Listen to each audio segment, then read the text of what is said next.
दर्शक महानुभावहरु नमस्कार। स्मार्ट खबरको न्यूज बुलेटिनमा यहाँहरूलाई हार्दिक स्वागत छ। म आर्यन न्युपानी। सदाको चाहिँ आज पनि हामी उपस्थित भइसकेका छौं आजका दिनभरका मुख्य खबरहरू लिएर। हामीलाई अन्तिमसम्म हेर्नुहोला अनि हाम्रो मेहनतका लागि यो भिडियोमा एउटा लाइक अवश्य गर्नुहोला। दर्शक महानुभावहरु पलपलको न्यूज अपडेटका लागि हाम्रो च्यानललाई सब्स्क्राइब गरी नजिकै आउने बेल आइकनलाई क्लिक गर्नुहोला। आउनुहोस् दर्शक महानुभावहरु आजका दिनभरका मुख्य खबर सुरु गरौं ज्ञानेन्द्र शाहीको प्रसंगबाट। राष्ट्रपति विद्यादेवी भण्डारीले प्रहरीबाट कुटिएका चिकित्सकसँग माफी माग्नुपर्ने सांसद ज्ञानेन्द्र शाहीले माग गरेका छन्। राष्ट्रिय प्रजातन्त्र पार्टीका संसदीय दलका प्रमुख सचेतक समेत रहेका शाहीले विज्ञप्ति जारी गरी राष्ट्रपतिको सवारीका क्रममा चिकित्सकमाथि कुटपिट भएकाले माफी माग्नुपर्ने बताउनु भएको हो। राष्ट्रपतिलाई सम्मान दिनुपर्छ तर जनतालाई स्वास्थ्य दिएर चिकित्सकमाथि घटेको घटनाको घोर निन्दा र भर्त्सना गर्दछु उनले भनेका छन्। साथै सम्माननीय राष्ट्रपतिले यो विषयमा चिकित्सकसँग माफी माग्न हार्दिक अपील गर्दछु। राष्ट्रपति भण्डारी शुक्रबार संघीय संसदलाई सम्बोधन गरेर फर्किँदा सडक खाली गर्ने क्रममा प्रहरीले ट्रमा सेन्टरमा कार्यरत चिकित्सकलाई कुटपिट गरेको थियो। चिकित्सक सर्जरी सकेर फर्किँदै थिए। राष्ट्रपतिको सवारीका क्रममा प्रहरीबाट चिकित्सकमाथि नै कुटपिट भएपछि चर्को विरोध भएको छ र प्रहरीबाट कुटिएका चिकित्सकसँग राष्ट्रपतिले माफी माग्नुपर्ने सांसद ज्ञानेन्द्र शाहीले बताउनु भएको छ। सवारीमा कुटिएका डाक्टरले बयान दिएका छन्। फिल्मी स्टाइलमा कठालो समातेर हान्यो भन्दै उहाँले बताउनु भएको छ। राष्ट्रपति विद्यादेवी भण्डारीको सवारीको समयमा सडकमा निस्किन खोजेको भन्दै प्रहरीले डाक्टरलाई लाठी चार्ज गरेको छ भने राष्ट्रपति विद्यादेवी भण्डारी शुक्रबार संघीय संसदलाई सम्बोधन गरेर शीतल निवासमा फर्किने क्रममा थिइन्। राष्ट्रपतिको सवारीका क्रममा प्रहरीले सडक खाली गर्न लगाएको थियो भने राष्ट्रिय ट्रमा सेन्टरका वरिष्ठ orthopaedic surgeon doctor Janitlal Singh surgery सकेर घर जाने तयारीमा थिए। साइकलमा आउजाउ गर्ने उनी अस्पतालबाट बाहिर निस्किएर वीर अस्पताल अगाडि रहेको आकाशे पुल मुनि पुगे। प्रहरीले उनलाई ट्रमा सेन्टरकै पार्किङतिर फर्किन भने नमानेपछि उनीमाथि लाठी वर्षाएको छ। टाउकोमा चोट लागेका उनको ट्रमा सेन्टरमा उपचार भइरहेको छ। घटनाको विरोधमा चिकित्सकहरू आन्दोलित भएका छन्। घटनामा संलग्न प्रहरीलाई कारबाही गर्नुपर्ने उनीहरूको माग भएको छ। दर्शक महानुभावहरु आखिर घटना कसरी भएको थियो त? डाक्टर सिंहले आफ्नै शब्दमा भनेका छन् र बयान पनि दिएका छन्। त्यो बयानमा के भनिएको छ त? आउनुहोस् तपाईहरुलाई यसबारेमा जानकारी गराउँ। आज अपरेसन थियो। त्यो सकाएर करिब 4:30 पौने 5 बजेतिर साइकल चढेर बाहिर निस्किए। बाटो बन्द थियो। सवारी हुन लागेको जस्तो देखियो। फुटपाथबाट साइकल डोहोर्याउँदै लगेँ। चढेको पनि थिइन। वीर अस्पताल अघिको आकाशे पुलबाटै साइकल भित्र छिराउन नमिल्ने भएपछि म फुटपाथमै अडिएर बसेँ। एकजना प्रहरी जवान आएर अघि जानुस् भन्नुभयो। मैले साँगुरो ठाउँबाट साइकल छिर्दैन, यही बस्छु, म यही अस्पतालको स्टाफ हुँ भने। होइन, अघि लैजानै पर्छ भने। मैले साँगुरो छ भनेर मानिन। त्यसो भए पार्किङमा लैजानुस् भने। मैले पार्किङ त 2 तला मुनि छ। घर जान लागेको मान्छे कहाँ पार्किङमा जानु भने मैले आइडी परिचय पत्र देखाएँ। उहाँले लैजानुस् भनिरहे। मैले तल लैजान्न भनेपछि पुलिस एक्कासी झर्किएर एकदमै आवेगमा आए। फिल्मी स्टाइलमा कठालो समातियो र हान्न थाल्यो। देब्रेपट्टि दाहिनेपट्टि हानेपछि मैले समात्न खोजेँ। उम्किएर झन् टाउकोमै हान्यो। टाउकोमा नै हानेपछि मरुला झैँ लाग्यो। प्रतिकार गरेँ। मैले पनि एक किक हाने। टाउकोमा नै हानेपछि मैले प्रतिकार गर्नुको विकल्प नै थिएन। उसले पुलिसलाई हात हाल्ने भन्दै मान्छेलाई बोलायो। भ्यानमा लैजाने कुरा गर्न थाले। प्रत्यक्षदर्शीले पुलिसको गल्ती हो, हामीले देखेका छौँ, हामी बोल्छौँ भनेपछि प्रहरी पनि आत्तियो र त्यहाँ ठाउँबाट एकजना डाक्टरमाथि आउनुभयो। त्यसपछि प्रहरी जवान भाग्यो। राष्ट्रपतिको सवारी भनेर टाउकोमा नै हान्नु पर्ने केही थिएन। मलाई टाउकोमै प्रहार गरेपछि सिद्धाउने नै हो कि जस्तो लाग्यो। डर पनि लाग्यो। आँखामाथि कञ्चटको भाग पुरै सुन्निएको छ। टाउको दुख्ने र बान्ता हुने भयो। साथीहरूले अब्जर्भेसनमा आइसियुमा बस भन्नुभएको छ। टाउकोमा चोट लागेको छ भने यसरी बस्नुपर्ने प्रोटोकल नै हो भन्दै उहाँले बताउनु भयो। मैले व्यक्तिगत रूपमा धेरै दोषारोपण त गर्न मिल्दैन। उसले जानेर गर्यो कि नजानेर गर्यो थाहा भएन। प्रहरी जवानहरूलाई खटाउने संयन्त्रले कसरी बोल्ने, कस्तो व्यवहार गर्ने, केही परे पनि कहाँ हान्ने कहाँ नहान्ने भन्ने कुरा सिकाउनु त पर्यो नि। अनुशासन र बोली व्यवहार सिकाउने हो भने त यस्तो हुँदैन थियो। त्यति सानो कुरामा टाउकोमै हान्दियो। म त अचम्मित नै छु। म माथि दुर्व्यवहार भयो भनेर विरोध गर्नेहरू माथि पनि कुटपिट गर्ने र बन्दुक नै तिर्साउने काम भएछ भन्दै उहाँले बताउनु भयो। दर्शक महानुभावहरू, राष्ट्रिय स्वतन्त्र पार्टीका सभापति रवि लामिछानेसँग प्रधानमन्त्री प्रचण्ड र केपी ओलीले भेटवार्ता गरेका छन्। भेटवार्ताका क्रममा राष्ट्रिय स्वतन्त्र पार्टीलाई फेरि पनि सरकारमा ल्याउन पहल थालिएको छ। तपाईहरूले साँचो सुन्नुभयो दर्शक महानुभावहरू। राष्ट्रिय स्वतन्त्र पार्टीका रवि लामिछाने, एमालेका अध्यक्ष केपी ओली र प्रधानमन्त्री प्रचण्ड बीच भेटवार्ता भएको छ र भेटवार्ताका क्रममा तपाईँ सरकारमा आउनुस् भन्दै ओलीले रवि लामिछाने समक्ष आग्रह गरेका छन् र प्रचण्डले पनि भनेका छन्। यद्यपि प्रचण्डले मैले पहिला नै नजानुस् भनेको थिएँ, त्यसपछि उहाँहरू सरकारबाट बाहिर जानुभयो, तपाईँ फेरि सरकारमा आउन आग्रह गर्न चाहन्छौ भन्दै उक्त बैठकमा कुराकानी भएको समेत जानकारी आएको छ। दर्शक महानुभावहरू, यद्यपि रवि लामिछानेले अहिले सरकारमा जाने बारेमा केही बोलेका छैनन् र यसबारेमा थप विवरण आउन बाँकी रहेको छ। दर्शक महानुभावहरू, के राष्ट्रिय स्वतन्त्र पार्टी अथवा रवि लामिछानेको पार्टी सरकारमा जानुपर्छ? हामीलाई यो भिडियोको कमेन्ट बक्स मार्फत बताउन भने नबिर्सनुहोला। यद्यपि रवि लामिछाने अहिले छलफलमा रहेका छन्। सरकारमा जाने वा नजाने बारेमा पार्टीभित्र छलफल भइरहेको उहाँले बताउनु भएको छ। राष्ट्रपति विद्यादेवी भण्डारीको सवारीको क्रममा डाक्टरमाथि लाठीचार्ज गर्ने प्रहरी निलम्बित भएका छन्। जिल्ला प्रहरी परिसर काठमाडौँले वरिष्ठ हवलदार शम्भुजङ गुरुङलाई निलम्बन गरेको नेपाल प्रहरीका प्रवक्ता डिआइजी पुष्पराज पोखरेलले जानकारी दिनुभएको छ। अहिले उहाँलाई निलम्बन गरिएको छ। उनले भने थप अनुसन्धानका लागि प्रक्रिया अघि बढेको छ। राष्ट्रपति सवारी भएको समयमा हिँडेको भन्दै प्रहरीले ट्रमा सेन्टरका चिकित्सक जनितलाल सिंहलाई कुटपिट गरेको थियो भने बाटो खाली गराएको बेलामा हिँडेको भन्दै प्रहरीले सिंहलाई कुटपिट गरेको, कुटपिटमा उनको टाउकोमा चोट लागेको पनि बताइएको छ। र अहिले राष्ट्रपतिको सवारी बेलामा हिँडेको भन्दै डाक्टरमाथि लाठी चार्ज गर्ने प्रहरीलाई निलम्बित गरिएको छ। टर्की र सिरियामा गएको विनाशकारी भूकम्पबाट ज्यान गुमाउनेहरूको संख्या 24,000 भन्दा माथि पुगेको छ। दर्शक महानुभावहरू, उद्धारकर्ताहरू 24 घण्टा उद्धारमा खटिरहेका छन्।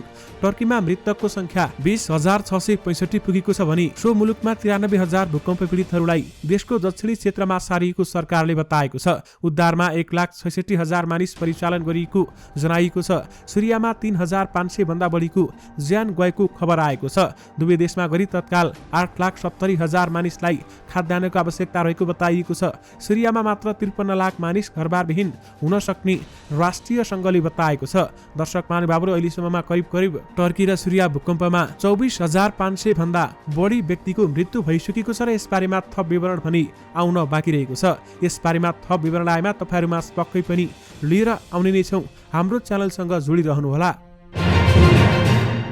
दर्शक महानुभावहरू, काठमाडौँ महानगरपालिकाका मेयर बालेन शाहले टर्की र सिरियामा गएको भूकम्पप्रति दुःख व्यक्त गरेका छन्। उक्त भूकम्पमा लाखौं करोडौं मानिसहरू प्रभावित भएका छन् भने धेरै व्यक्तिहरूको मृत्यु भएको छ। अहिलेसम्ममा करिब 24-25 हजारसम्म व्यक्तिको मृत्यु भएको प्रति उनले दुःख व्यक्त गरेका छन्। यस्तो घटना घट्यो र नेपालले गर्न सक्ने सहयोग गर्नुपर्छ र गर्छौं पनि भन्दै उहाँले बताउनु भएको छ।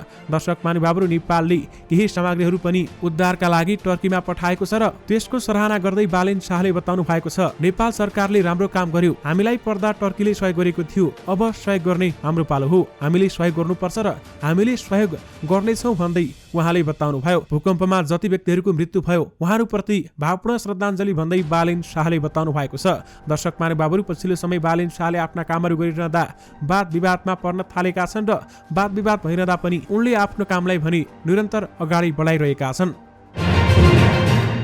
नेपाली कांग्रेसका महामन्त्री गगन थापाले विशिष्ट व्यक्तिहरूको सुरक्षा सम्बन्धी कार्यविधि बदल्नुपर्ने बताएका छन्। उनले राष्ट्रपति र अरू विशिष्ट व्यक्तिहरूको सवारीका बेलामा नागरिकलाई असुविधा पुर्याउन नपाउने व्यवस्था गर्नुपर्ने धारणा राखेका हुन्। आज उनले फेसबुकमा लेखेका छन्, निर्वाचित हुने नयाँ राष्ट्रपतिको पहिलो दिनबाट नै यो संशोधित कार्यविधि लागू हुने गरी अहिलेदेखि तयारी गरौँ र नयाँ राष्ट्रपतिसँगै नयाँ अभ्यासको थालनी गरौँ भन्दै उहाँले बताउनु भयो। राष्ट्रपति संस्थाप्रति नागरिकको धारणा नकारात्मक हुँदै गएको भन्दै महामन्त्री थापाले यसो हुनुमा तामझाम शैली पनि एक भएको बताएका छन् र संस्थालाई सम्मानित र मर्यादित बनाउन नागरिकहरूलाई दुःख दिने यो परम्परा र शैली बदलौँ भन्दै उहाँले बताउनुभयो। शुक्रबार राष्ट्रपति विद्यादेवी भण्डारीको सवारीका क्रममा फुटपाथमा हिँडेका ट्रमा सेन्टरका डाक्टरलाई प्रहरीले निर्घात कुटपिट गरेको थियो र थापाले उक्त घटनाको दोषीलाई कारबाही गर्नुपर्ने भनी सार्वजनिक रूपमा उठेको मागलाई सरकारले तत्काल सम्बोधन गर्नुपर्ने समेत उहाँले बताउनुभयो।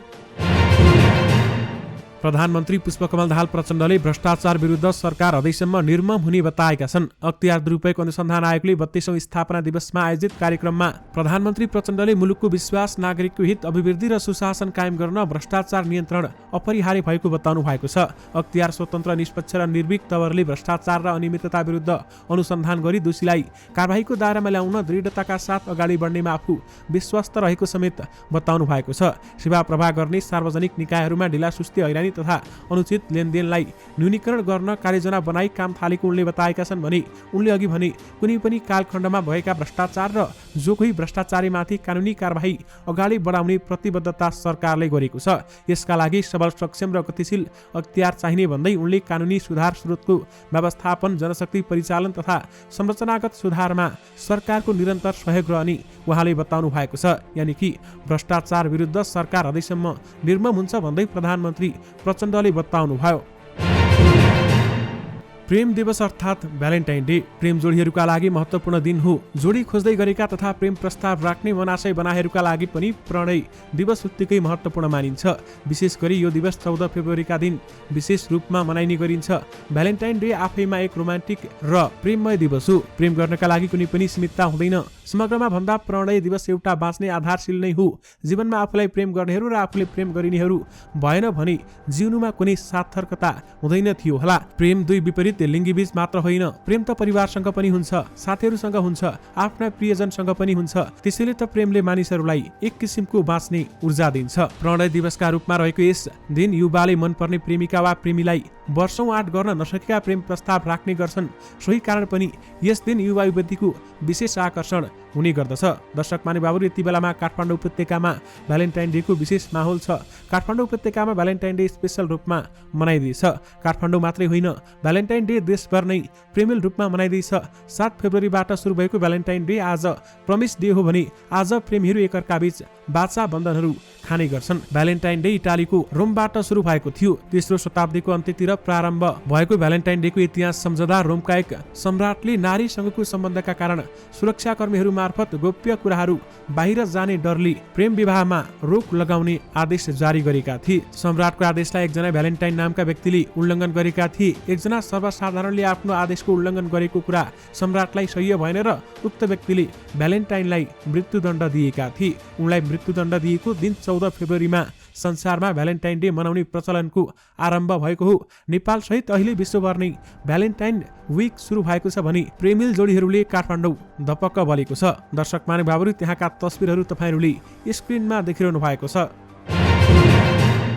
राष्ट्रपति विद्यादेवी भण्डारीले भ्रष्टाचार राज्य विरुद्धको अपराध भएको उल्लेख गर्दै भ्रष्टाचारले मुलुकको समृद्धि र दिगो विकासको लक्ष्य हासिल गर्न बाधा पुर्याएको बताएकी छन्। आज अख्तियार दुरुपयोग अनुसन्धान आयोगले 32औं स्थापना दिवसको अवसरमा आयोजित कार्यक्रमलाई सम्बोधन गर्दै उनले भनिन्, भ्रष्टाचार राज्य विरुद्धको अपराध हो। त्यसले मुलुकको समृद्धि र दिगो विकासको लक्ष्य हासिल गर्न बाधा पुर्याउँछ। भ्रष्टाचारका कारण नागरिकहरूमा सार्वजनिक निकाय र पदाधिकारी प्रतिको विश्वास र भरोसा गुम्नुका साथै समाजमा आर्थिक असमानता र विषमानताको खालल सृजना हुने उनको भनाइरहेको छ। भ्रष्टाचारले सेवा प्रवाहमा अनियमितता, राष्ट्रिय सम्पत्तिको दोहन, द्वन्द्वको सृजना र अन्तर्राष्ट्रिय सम्मानमा समेत कुठाराघात गर्ने हुँदा भ्रष्टाचार नियन्त्रण अपरिहार्य रहेको राष्ट्रपति विद्यादेवी भण्डारीले बताउनु भएको छ। नेकपा एकीकृत समाजवादीका अध्यक्ष माधव कुमार नेपालले सुदूरपश्चिम सरकार ढलेर एमालेलाई ठूलो धक्का परेको बताएका छन्। आज काठमाडौँमा एक कार्यक्रममा बोल्दै अध्यक्ष नेपालले सुदूरपश्चिम प्रदेश सरकार ढलेर एमालेलाई ठूलो धक्का परेको बताएका हुन्। सुदूरपश्चिम प्रदेश सरकारमा अहिले एकीकृत समाजवादी र नेपाली कांग्रेस मात्रै रहेको बताउनु भएको छ। सुदूरपश्चिम सरकार गठन भएर एमालेलाई ठूलो धक्का परेको छ, त्यो पहिलो सुरुवात जस्तो देखिन्छ। नेपालले भने हौसला बुलन्द गर्नुहोस्। यस्तै उनले नेकपा एमालेका अध्यक्ष केपी शर्मा ओलीले समाजवादीको केही पनि अर्थ नरहेको, कहाँबाट उदाएर कहाँबाट देखा पर्यो भन्दै आलोचना गरेको भए तापनि अहिले समाजवादी सुदूरपश्चिम सरकारमा आइसकेको बताएका छन्। यस्तै उनले निर्वाचनको परिणाम सोचे जस्तो नआए तापनि 50% उम्मेद्वार जिताउन सफल भएको उहाँले बताउनु भएको छ। नेपालले अरू पार्टीले कम उम्मेद्वार उठाउँदा पनि कम सिट हासिल गरेको र आफूले कम उम्मेद्वार उठाउँदा पनि 50% भन्दा बढी उम्मेद्वारलाई जिताएको दावी समेत गरेका छन्।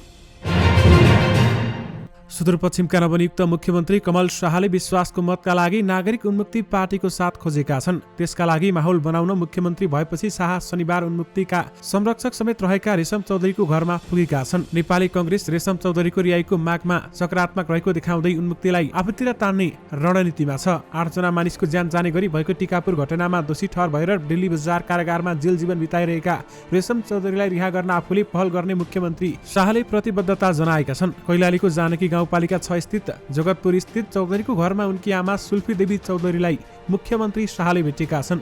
टिकापुरको घटनाले सामाजिक सद्भावमा ठेस पुगेको बताउँदै उनले रेशम चौधरीलाई जेलमुक्त गर्न पहल गर्नुपर्ने प्रतिबद्धता जनाएका छन्। दर्शक महानुभावहरू, आज बिहान उनले चौधरीकी आमा र परिवारका अन्य सदस्यलाई घरमा गएर भेटेका हुन् भने मुख्यमन्त्री शाहले रेशमलाई जेलमुक्त गराउन आफूले सक्दो पहल गर्ने घर परिवारलाई आश्वासन समेत दिएका छन्। त्यसैगरी नागरिक उन्मुक्ति पार्टीकी केन्द्रीय अध्यक्ष रञ्जिता श्रेष्ठ चौधरी बीच पनि भेटवार्ता भएको छ र उनले उन्मुक्तिकी अध्यक्ष श्रेष्ठसँग विश्वासको मत समेत मागेका छन्।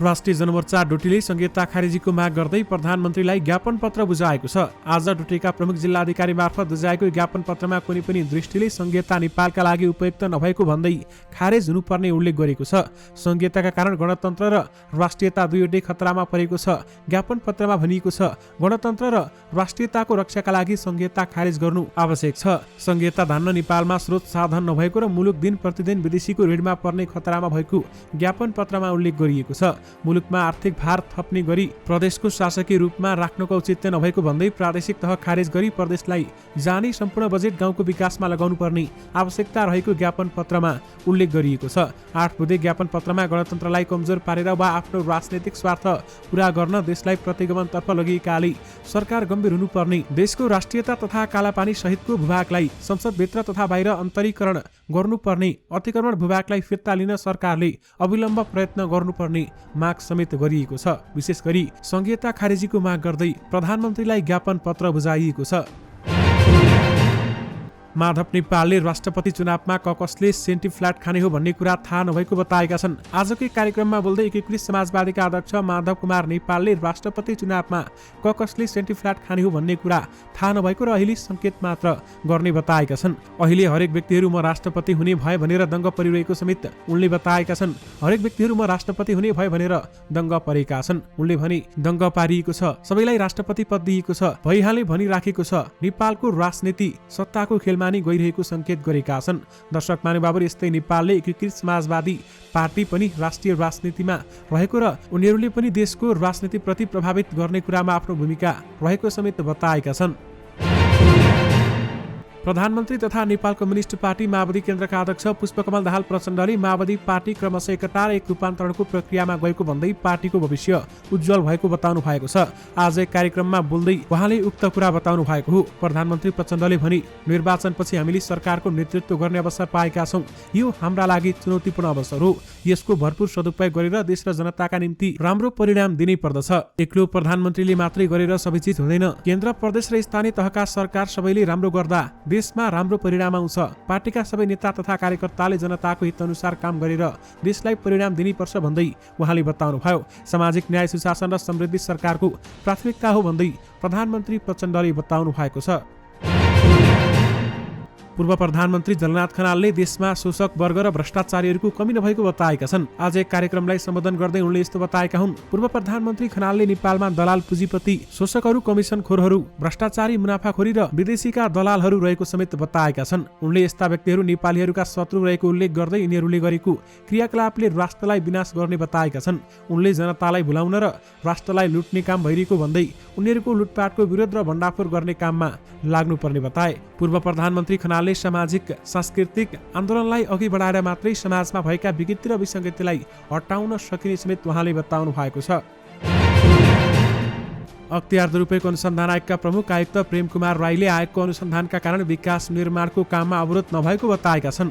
गत महिना प्रधानमन्त्री कार्यालयमा भएको सचिवहरूको बैठकमा अख्तियारले अनुसन्धानका नाममा हस्तक्षेप गरेको, सक्कली फाइल मगाई लामो समय रोकेर राख्दा विकासका काम प्रभावित भएको विषय उठेको थियो। आयोगको 32औं वार्षिक उत्सव कार्यक्रममा प्रमुख आयुक्त राईले यसरी विकास निर्माणका आयोजना प्रभावित हुने गरी फाइल मगाउने र काम रोक्का राख्ने प्रवृत्ति अन्त्य गरेको लामो समय भइसकेको बताएका छन्। उनले आयोगलाई कारण देखाई कुनै पनि विकास निर्माण तथा सेवा प्रवाह गर्ने आफ्नो पदीय जिम्मेवारीबाट विमुख नहुन सार्वजनिक पदाधिकारीहरूलाई चेतावनी समेत दिएका छन्। पूर्वाधारहरूको निर्माणमा वर्षेनी ठूलो रकम खर्च भए पनि गुणस्तर कायम हुन नसकेको र दिगो व्यवस्थापन हुन नसकेर स्रोतको दुरुपयोग भएको भन्दै उनले सरकारवालाहरूको ध्यानाकर्षण गराएका छन्। तिनी तहका शिक्षा, स्वास्थ्य, कृषि, खानेपानी, सरसफाई लगायतका संवेदनशील सेवा क्षेत्रमा सरकारी स्रोतको हानि नोक्सानी र दुरुपयोग गरिएको भन्ने उजुरीहरू पछिल्लो दिनहरूमा बढिरहेको भन्दै प्रमुख आयुक्त राईले तदारुकताका साथ छानबिन तथा अनुसन्धान भइरहेको समेत दावी गर्नुभएको छ।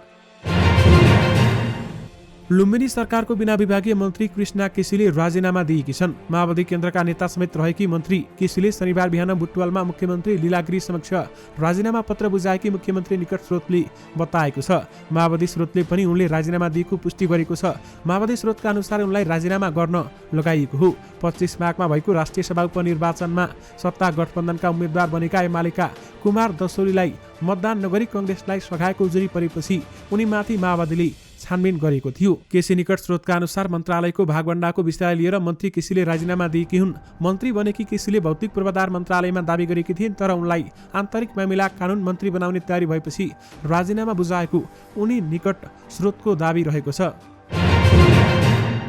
8औं प्रधान सेनापति खुला म्याराथनको उपाधि त्रिभुवन आर्मी क्लबका राजन रोकायाले जितेका छन्। 42.195 किलोमिटर म्याराथनको शीर्ष 3मा आर्मीकै धावकहरूको वर्चस्व रह्यो भने नेपाल आर्मीको मुख्यालय भद्रकालीमा शनिबार आयोजित म्याराथनमा राजनले निर्धारित दूरी 2 घण्टा 20 मिनेट 8 सेकेन्डमा पूरा गरेका थिए। गत मङ्सिरमा सम्पन्न नेपालगञ्ज म्याराथनको उपाधि जितेका आर्मीकै खड्क बहादुर खड्काले 2 घण्टा 21 मिनेट 43 सेकेन्डमा दूरी पूरा गरी दोस्रो हुँदा अघिल्लो संस्करणका च्याम्पियन कृष्ण बस्नेत तेस्रो भए। उनले 2 वटा 22 मिनेट 22 सेकेन्डको टाइमिङ निकालेका थिए। हाफ म्याराथनतर्फ पुरुषमा आर्मीकै दीपक अधिकारी र महिला नेपाल पुलिसकी राजपुरा पछाइले उपाधि जितेका छन्। दर्शक महानुभावहरू, राजन रोकायाले प्रधान सेनापति म्याराथनको उपाधि जितेका छन्। दर्शक महानुभावहरू, यससँगै तपाईँहरूमा आजका सबै मुख्य समाचारहरू राखिसकेका छौँ। फेरि पनि तपाईँहरूमा नयाँ मुख्य समाचारहरू लिएर उपस्थित हुने छौँ। तपाईँहरूलाई हाम्रो समाचारका रिपोर्टहरू कस्तो लाग्छन् र हामीलाई केही प्रतिक्रिया र सुझाव सल्लाह दिन चाहनुहुन्छ भने यो भिडियोको कमेन्ट बक्स मार्फत आफ्नो सुझाव सल्लाह दिनभरि नबिर्सिनुहोला। अहिलेलाई भने मलाई बिदा दिनुहोस्। नमस्कार।